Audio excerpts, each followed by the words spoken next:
I'm thrilled to see you on this page. Welcome and thank you. So what is cholesterol? Of course you heard this term, and that's probably the test that your doctor runs every time you have a routine physical. You're going to find out in this lesson what exactly is cholesterol, what it means to have high cholesterol, and how it affects your body. Cholesterol is lipid. It's a fat molecule. There is a type that produced by your liver, and the other type is it comes from food. When cholesterol travels inside of your body, it travels inside the blood. So when you have too much cholesterol, it means you have too much cholesterol in your blood.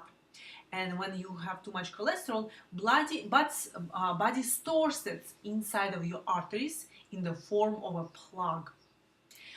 When there's a plug inside the arteries, the artery become hard, it's become thick, there's less room for the blood to flow, and the condition is called atherosclerosis, which is hardening of the artery because of the plug formation.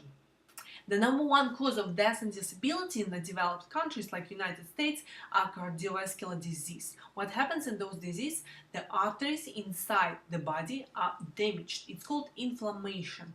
This inflammation of the arteries happens because of certain risk factors, and which we're going to talk about in a minute. And when those arteries are injured or inflamed, the body kind of puts like a band-aid over these injured areas, and this band-aid is actually cholesterol plaque. So cholesterol plays a role by putting a plug.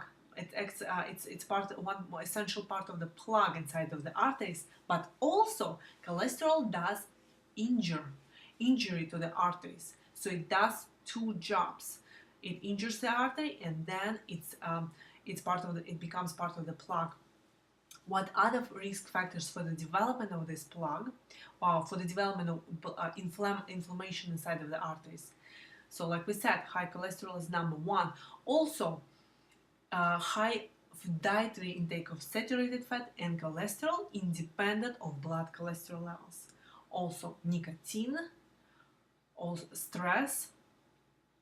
Other risk factors: heavy weight, high blood sugar, and we have unmodifiable risk factors such as hereditary, age, and gender. Those factors that we cannot do anything about it. But as you can see, the majority of risk factors for inflammatory process, which leads to the cardiovascular disease, are modifiable.